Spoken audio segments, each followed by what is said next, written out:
You're getting to know these intrepid adventurers then. Alex and his little brother Brad, trying to swim with the big fish. Both seem out of their depth.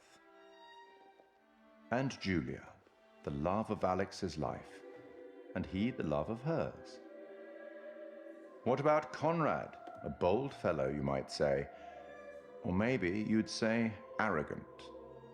And then there's Captain Fliss, strong, forthright, stubborn. She appears somewhat immune to Conrad's charms, so far at least. Let me reassure you, you help them to make some decisions they'll value later on. You're doing well.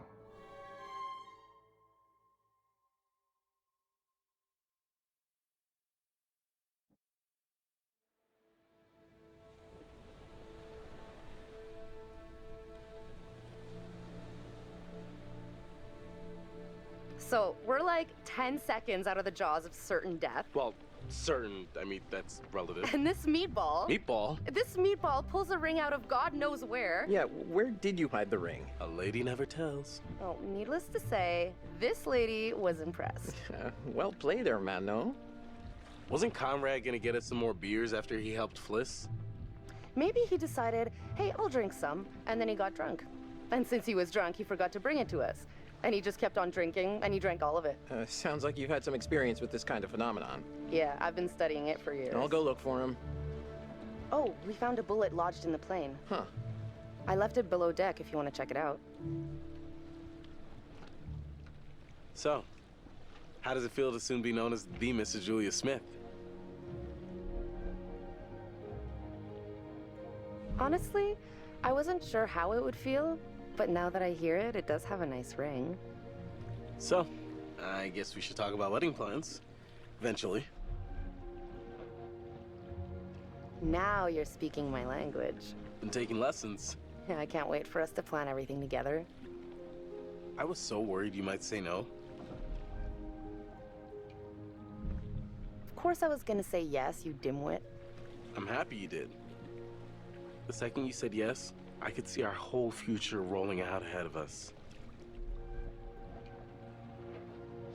I love you, Alex.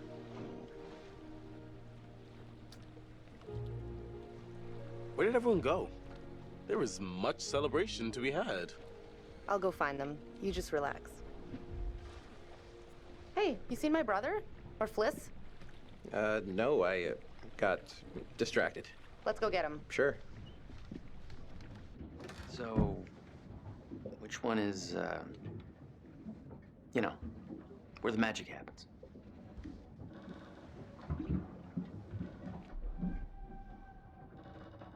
On behalf of my family, I'd like to apologize for my brother acting like a horny fifth grader. It's okay. I can deal with children. Conrad, beers, where are they? Oh, yeah, the beers. I was just getting them now.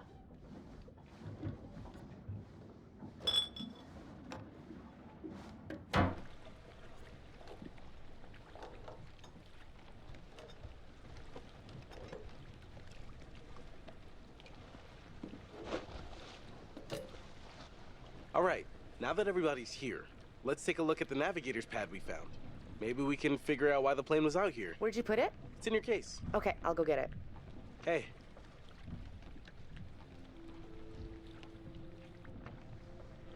So, how's it feel to be a man post-proposal? Relieving, honestly. Been carrying that around for a while.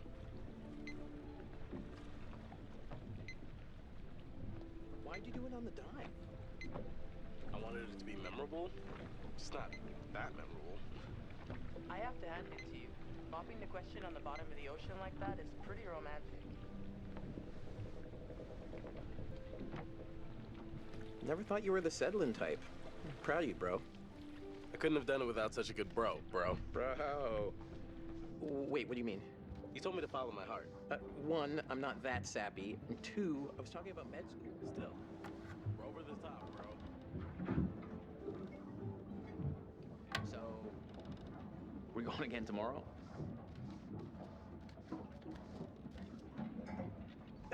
Yeah. It seemed a little too dangerous for my blood. Don't sweat it. I'll go down with you and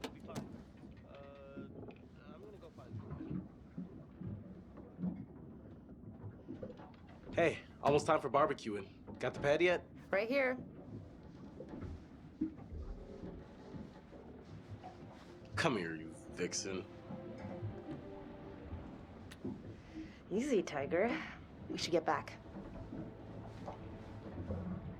Right here.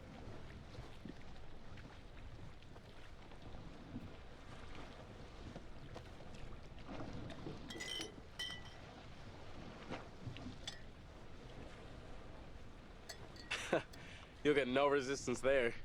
All right, everyone, check it out. Manchurian gold. Who wants to find some sunken treasure? So what do you think, Captain? Coordinates? Those are coordinates, all right. Maybe the plane's destination? You think we could get there by tomorrow? It takes a couple hours if the weather stays steady. Wow. You find anything else? There was a flight plan on board that seemed to indicate it was a rescue plane. Yeah, that makes sense. After the war, they turned long-range bombers into rescue planes. And then this plane must have been shot down because it was riddled with bullet holes. I found one lodged in the fuselage. Huh. And it was full of life rafts. Must have gotten shot down before they could deliver all the rafts. There was only one missing. Reckless, all of you. Excuse me? I told you to leave everything down there alone. Oh, come on. We've been through this already. I'm not talking about the law. No, hey, they were respectful. No, you did whatever you wanted. Whatever you took, it was too much. You're right. We should have been more careful. That's not me. I'm sorry. Okay, maybe. I don't know you. You should have never gone down to that plane in the first place. It's bad luck. You think you can scavenge down there and it makes no difference, but every single thing you bring back has an essence. It's like a ghost you invite to the surface. Here we go. Huh. I never thought about it like that. You never think about much of anything. Well, maybe I never heard about such cool ghost stories. They're not cool ghost stories. Not like for fun. People drown in these waters and you have to respect their resting place. Damn straight. Brad, you got a fun ghost story, right? Yeah, I heard a story. Happened right around here, too. Let's hear it. We could all use a good show. Let's hear it. I bet you can spin a good yarn. It's kind of messed up, actually. Scare away, little bro. Okay, here goes. This story is true. It had happened right near here, in an old lighthouse. Classic setup. Wait, true story? Where'd you hear this? Ah, well, down by the dockside, I found an ancient old man, skin like a leather book, eye patch, wooden leg, the whole 9 yards. And for $1, he told me his secrets. Seems legit. The lighthouse stood atop an atoll, isolated from the rest of the world, a lone beacon in the night, a sailor's respite. The lighthouse keeper would hear the waves pounding the rocky shore. One misty morning, he comes upon a woman covered in blood. She's stumbling down the beach. He hurries to her aid and she falls into his arms, sobbing. As he hurries her back to the lighthouse, he asks where she's from. He doesn't waste any time. Smooth. He of the one-track mind. The woman answers, I live here, in the lighthouse. My parents are upstairs right now. Twist. Of course, the lighthouse keeper says, that isn't so. Of course, he's lived there alone for years. And the woman becomes hysterical and insists her parents are upstairs.